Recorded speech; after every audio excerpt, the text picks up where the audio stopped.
وعطانتين لوgu talagalay hambaliyada ra'iisul wasaaraha cusub ee dalka Soomaaliya mudane Xamse Cabdi Barre waa midhihii laxanka abwaan Canageel waa muusiga Ustaad Beele waxa si wada jira ugu luqaniya kooxda hanqaro idin leh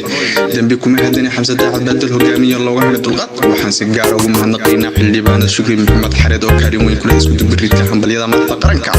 waa soo saaristii hanqar films waxay oo idin leh tan dhaanta meelduu iyo qalbiga way dhaqaajisay badhagaysi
Dadka Soomaaliyeed